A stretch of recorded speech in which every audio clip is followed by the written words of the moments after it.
Video काफ़ी informative है क्योंकि आज की इस वीडियो में मैं आपको ब्रेस्ट फीडिंग की कुछ टेक्निक बताने वाली हूँ। बहुत सारी महिलाओं की ये कंप्लेन होती है कि बच्चे के लिए पर्याप्त मात्रा में मिल्क ही नहीं आ रहा है, लेकिन मैं आपसे सिर्फ एक क्वेश्चन ये पूछूंगी कि आप उसको सही तरह से मिल्क पिला रही हैं या फिर नहीं। अगर आप बच्चे को सही तरह से मिल्क नहीं पिलाइएगा, आपकी जो लैचिंग है अगर वो गड़बड़ है या कुछ बातों का अगर आप ध्यान नहीं रखती हैं तो आपकी मिल्क सप्लाई कम होने लगते हैं। अगर वो पहले स्टार्टिंग में अच्छा बन भी रहा था, लेकिन ड्यू टू आप कुछ ऐसी गलतियाँ करती हैं जिसकी वजह से भी कई बार ब्रेस्ट फीडिंग सक्सेसफुल नहीं हो जाती है और मजबूरन माँ को फॉर्मूला फीडिंग देनी पड़ती है। तो आपको फॉर्मूला फीडिंग ना देना पड़े, ब्रेस्ट फीडिंग से कैसे आप अपने बच्चे को पोषण दे सकती हैं, तो ब्रेस्ट फीडिंग के पहले और ब्रेस्ट फीडिंग के दौरान और ब्रेस्ट फीडिंग के बाद कुछ बातों का आपको बेसिकली ध्यान ज़रूर रखना चाहिए, जो कि मेरे खुद की भी पर्सनल एक्सपीरियंस है। उसके बारे में आज इस वीडियो में डिस्कशन किया है। वीडियो काफ़ी इन्फॉर्मेटिव है, प्लीज़ शुरू से लेकर लास्ट तक ज़रूर देखिएगा। नमस्कार दोस्तों, मेरा नाम हर्षिता वर्मा है और आपका मेरे channel twins my world baby care पे बहुत बहुत स्वागत है। जितना बच्चे के लिए पर्याप्त मिल्क का होना ज़रूरी है, उससे भी ज़्यादा ज़रूरी है कि आप किस तरह से बच्चे को मिल्क पिला रहे हैं। अगर ब्रेस्ट फीडिंग के पहले की तैयारी की बात की जाए तो जैसे ही महिला का मतलब उन्होंने अगर डिलीवरी की होती है, उसके आधे से 1 घंटे के अंदर अंदर ही नवजात शिशु को मिल्क मिलना चाहिए।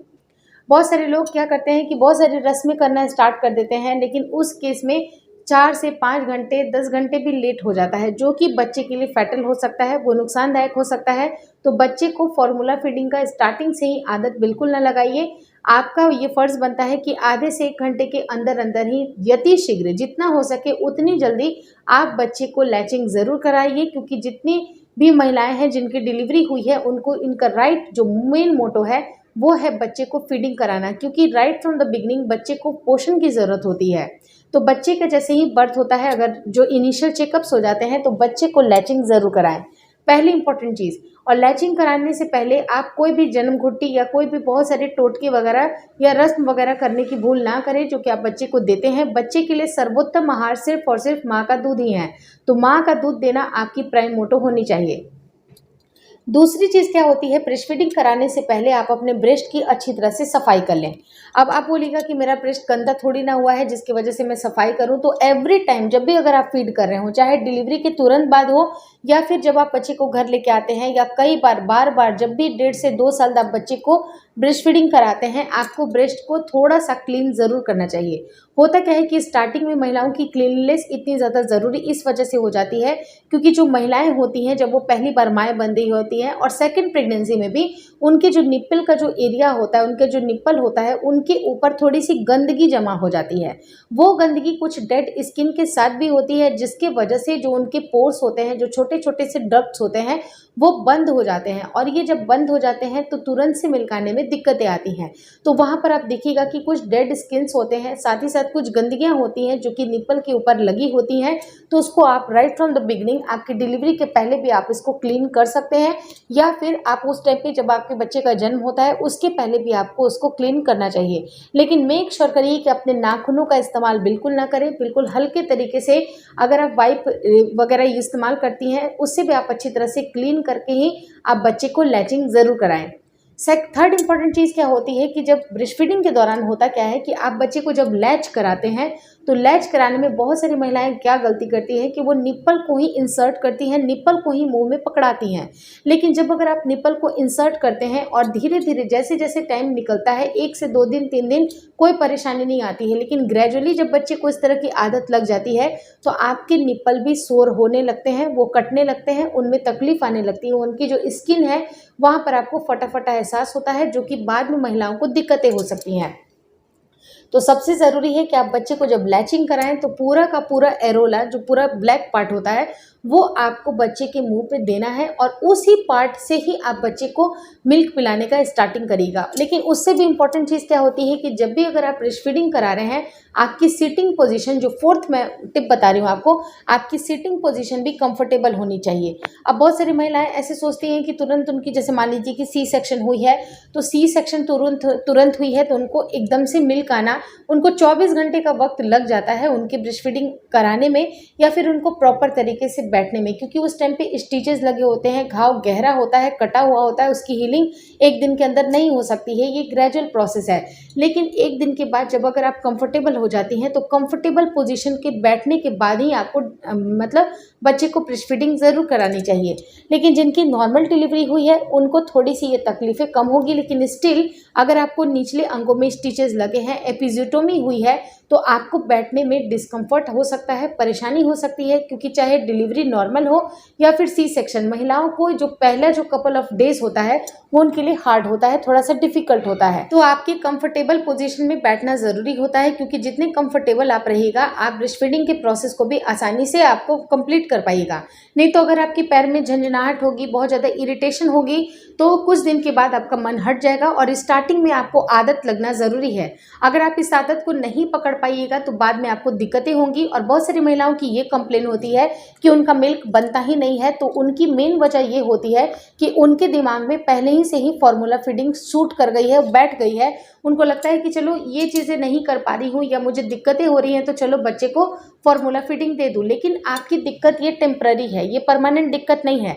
तो आप अपने कंफर्टेबल पोजीशन में आप बैठ जाइए, अच्छी तरह से बैठिए, खुद को भी शांत कर लीजिए और बच्चे को तब ब्रेस्ट फीडिंग कराएं। और ब्रेस्ट फीडिंग कराने से पहले जो 5वां टिप है कि आपको 1 से 2 ग्लास पानी को ज़रूर पी के बैठना चाहिए। होता क्या है कि उस टाइम पे हम अगर शांत मन से बच्चे को मिल्क पिलाते हैं तो उसका सही असर आपके ब्रेस्ट फीडिंग में दिखाई देता है और बच्चे को भी वो पॉजिटिव एनर्जी जाती है। लेकिन अगर आपको बहुत ज़्यादा अर्जेस है, टॉयलेट जाने का मन कर रहा है या फिर प्यास लग रही है, उस टाइम पे आप बच्चे को ब्रेस्ट फीडिंग करा रहे हैं, तो आपका मन एजिटेटेड रहेगा, उस टाइम पे आप शांत नहीं रहिएगा। तो ऐसे केस में जो भी आपके नेचुरल अर्जेस है उनको कंप्लीट कर लीजिए, उसके बाद ही आप बच्चे को मिल्क पिलाइए। और 6th इंपॉर्टेंट पॉइंट क्या होती है कि जब भी आप अगर बच्चे को लैचिंग कराती हैं तो उस टाइम पे आपको आपके निप्पल का भी ध्यान रखना ज़रूरी है कि निप्पल आपकी इन्वर्टेड ना हो। अगर इन्वर्टेड निप्पल है तो उस टाइम पे आपको एक्स्ट्रा जो ऊपर से निप्पल बनाने के लिए भी एक शील्ड दी जाती है, उस टाइप का भी शील्ड का इस्तेमाल कर सकते हैं। लेकिन उससे बेहतर है कि अपने प्रेगनेंसी के टाइम पे ही आपको 8वें-9वें महीने से अपने निप्पल की साफ़ सफाई के ऊपर ध्यान देना चाहिए। उनके जो थोड़ी सी मसाज आपको करना चाहिए ताकि आपका निप्पल पूरी तरह से बन पाए, तब बच्चे को लैचिंग में कोई भी परेशानी ना हो। 7th इंपॉर्टेंट पॉइंट है कि आपको सिर्फ और सिर्फ एक ब्रेस्ट से मिल्क नहीं पिलाना है, आपको अल्टरनेट बेसिस पे थोड़े थोड़े टाइम पे, मतलब ऐसा नहीं है कि 5 मिनट में आपने छोड़ दिया, क्योंकि 5 मिनट के बाद ही बच्चे को गाढ़ा पीला दूध मिलना शुरू होता है। और जो स्टार्टिंग का टाइम होता है उस टाइम पे बिल्कुल पतला पतला पानी जैसा दूध होता है, अगर बच्चा उसको पी लेता है जिसमें सिर्फ और सिर्फ पानी का कंटेंट ज़्यादा होता है, शुगर की मात्रा होती है, जिससे कि बाद में चल के बच्चे छिड़छिड़ी पॉटी करने लगते हैं, झाग वाली पॉटी करने लगते हैं। तो उससे बचने का एक सिंपल सा तरीका ये है, जो 8th पॉइंट है, कि आप जब भी आप बच्चे को ब्रेस्ट फीडिंग कराएं उसके पहले आप ब्रेस्ट की मसाज भी ज़रूर कर लें, ताकि बच्चे को गाढ़ा पीला दूध स्टार्टिंग से ही आ पाए। तो इन सारी बातों का आप बेसिकली अगर ध्यान रखिएगा तो आपको ब्रेस्ट फीडिंग कराने में कोई पर भी परेशानी नहीं आएगी। और 9th इंपॉर्टेंट पॉइंट है कि कभी भी अगर आपके आसपास के लोग भी अगर ये बोलेंगे कि इसको तो मिल्क आ ही नहीं रहा है, तो उनकी बातें आपको बिल्कुल सुननी है और निकाल देनी है, क्योंकि बाकी लोग आपकी हेल्प करने नहीं आएंगे, आपको ही आपके बच्चे के लिए हेल्प करना है। आपको ये सोचना है कि बिल्कुल मेरा मिल्क आ रहा है, भले अभी कम आ रहा है लेकिन तुरंत आ जाएगा। और कभी भी आपको एवरी टाइम 2 से 2.5 घंटे के अंदर अंदर आपको बच्चे को मिल्क ज़रूर पिलाना है, ताकि जो मिल्क का जो प्रोडक्शन है वो बन रहे। अगर कई बार क्या होता है कि हमारे एक माइंडसेट बन जाता है कि मिल्क मुझे नहीं आ रहा है तो चलो मैं फार्मूला फीडिंग के ऊपर स्विच कर दूं, तो जब हम फार्मूला फीडिंग के ऊपर स्विच करते हैं तो वो और भी चीज़ें एडवर्स चली जाती है, जो मिल्क